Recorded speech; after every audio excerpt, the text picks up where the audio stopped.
저 높은 곳을 향하여 날마다 나아갑니다.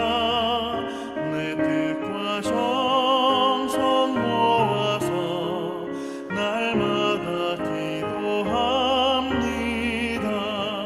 내 주여 내 맘 붙드사 그곳에 있게 하소서.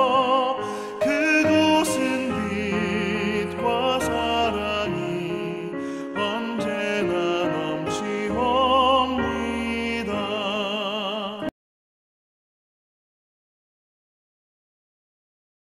제5장. 예수께서 무리를 보시고 산에 올라가 앉으시니 제자들이 나온지라 입을 열어 가르쳐 이르시되 심령이 가난한 자는 복이 있나니 천국이 그들의 것이며. 오늘 본문은 산상수훈입니다. 산상수훈은 마태복음 5장 1절부터 마태복음 7장 29절까지의 말씀을 가르칩니다. 오늘 본문 우리가 1절을 봐도 많은 무리들과 또 제자들이 예수님께 나왔다라고 말씀합니다. 많은 무리들이 예수님을 보고 산에 올라왔지만 예수님께서는 제자들을 보시고 말씀을 가르친 것을 보게 됩니다. 예수님이 어쩌면 무리를 보고 말씀을 전하셨지만은 그 무리들 속에 제자들이 또 있기를 바라는 마음으로 그렇게 제자라는 단어를 넣은 것 같습니다.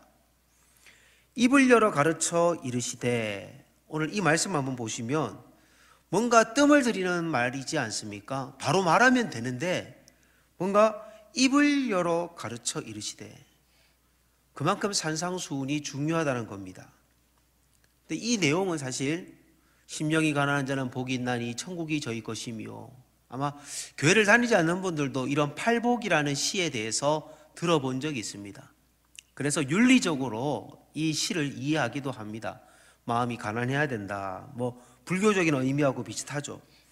그러나 그런 마음을 비우는 그런 의미가 아니라 이 산상수훈 전체는요, 하나님의 나라가 어떤 것인지를 설명하는 시입니다.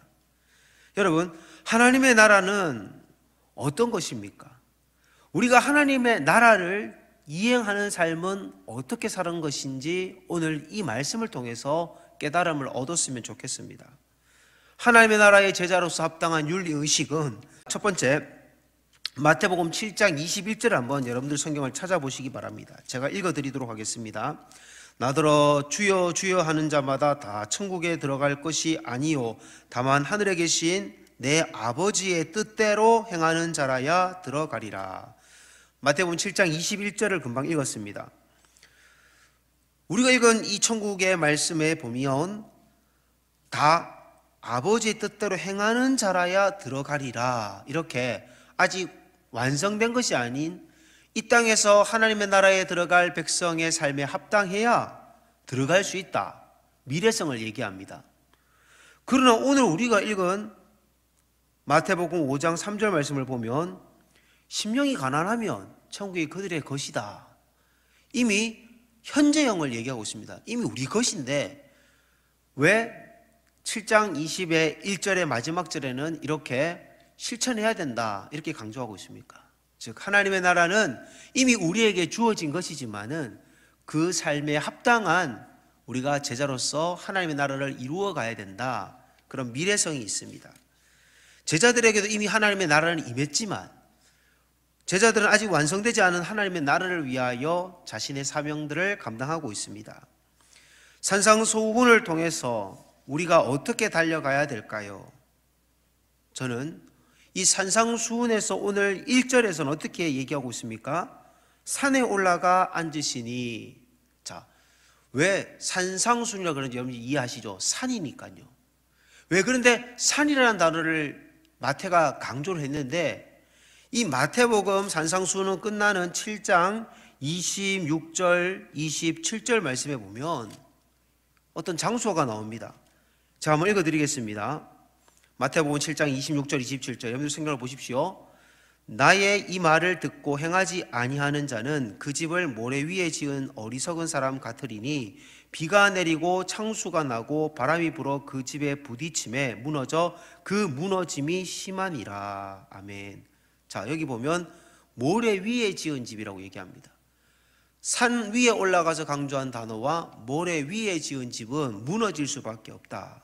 결국 산상수훈 설교 전체를 통해서 산과 같은 반석 위에 지은 집과 같은 믿음을 가질 것을 강조하고 있습니다.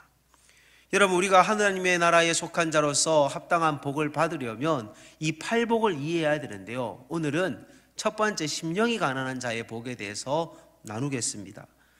마태복음 5장 3절에 심령이 가난한 자는 복이 있나니 천국이 그들의 것임이요.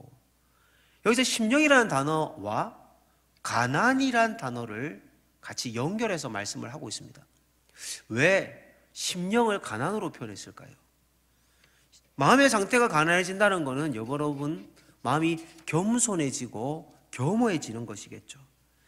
마음이 겸손한 사람, 마음이 낮아진 사람들의 모습을 이사야서 61장 1절에 이렇게 표현합니다.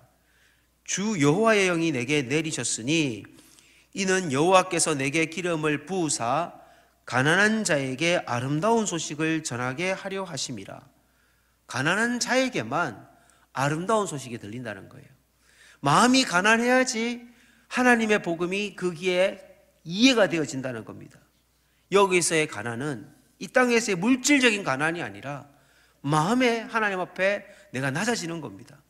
천국의 복음을 들었을 때 나는 천국 갈 수 없는, 죽을 수밖에 없는 죄인이었음을 고백하는 겁니다. 오늘 이 새벽에 우리가 어떻게 주님을 믿었는지를 한번 다시 회상해보고 마음이 가난한 자로서 우리가 오늘 또 살아가고 있는지 하나님 나라의 현재성과 미래성을 기억하는 저와 여러분들 되시기를 소망합니다. 누가복음 18장 38절 말씀에 보면 예수님께 병을 고침받은 시각장애인이 있습니다. 그가 눈을 뜨게 된 이유는 다윗의 자손 예수님, 나를 불쌍히 여겨 주옵소서. 옆에 있는 수많은 사람들이 조용하라고 그렇게 얘기했지만 그는 더 크게 소리를 질렀다라고 얘기를 합니다. 제가 누가복음 18장 37절 38절 말씀을 읽어드리겠습니다. 맹인이 외쳐 이르되 다윗의 자손 예수여 나를 불쌍히 여기소서 하거늘 앞서가는 자들이 그를 꾸짖어 잠잠하라 하되 그가 더욱 크게 소리 질러 다윗의 자손이여 나를 불쌍히 여기소서 하는지라. 주님, 우리는 아무것도 할 수가 없습니다. 이런 고백이 바로 심령이 가난한 자의 고백입니다. 주님, 저는 아무것도 할 수가 없습니다. 어쩌면 우리가 교만했기에 기도가 필요 없이 살았고 기도하지 않았고 기도의 나태함을 보였고 우리가 마음이 가난하지 않았기에 주님의 힘을 의지하기보다는 내 힘으로 하려고 하지는 않았나, 오늘 이 말씀 앞에 서게 됩니다. 우리는 분명히 심령이 가난한 자로서 세상의 기준과 다른 기준으로 살아야 합니다. 오늘 팔복의 첫 번째 심령이 가난한 자를 통해서 우리가 심령이 가난해지고 애통하고 온유하고 의에 줄이고 목마르며 긍휼히 여기며 마음이 청결하며 화평하며 의를 위하여 핍박받는 자로 살아가는 첫 시간이 되기를 원합니다. 여러분의 삶은, 여러분의 특별히 심령은 천국과 가까운 삶입니까? 아니면 천국과 먼 삶입니까? 오늘 기도 제목 드리겠습니다. 천국을 사모하는 자로 심령의 가난을 사모하게 하소서. 육신의 마음을 비우는 기도의 영성가가 되게 하소서. 성령의 소욕을 쫓는 자가 되게 하소서. 기도하겠습니다. 하나님 아버지, 우리가 세상을 바라볼 때마다 우리의 마음을 미혹하는 세상의 것들에 우리의 눈이 하나님 미혹당하지 아니하도록 심령의 가난함을 우리에게 날마다 공급하여 주셔서 주님이 주시는 평강, 주님이 주시는 감사, 주님이 주시는 은혜로 우리가 날마다 살아가게 해 주시옵소서. 성령의 소욕을 쫓는 자가 되게 하시고 육신의 소욕을 아버지 하나님 이길 수 있도록 마음이 가난한 자가 되게 하여 주옵소서. 우리의 영혼을 하나님 반석과 같은 집에 지을 수 있는 산 위에 있는 하나님의 모든 성도님들이 되게 하여 주옵소서. 연말입니다. 하나님, 어려웠고 힘든 코로나로 고통받는 우리 사랑하는 성도들의 가정을 위로하여 주시며 하나님이 피난처가 되어 주시옵소서. 예수님의 이름으로 기도드립니다. 아멘.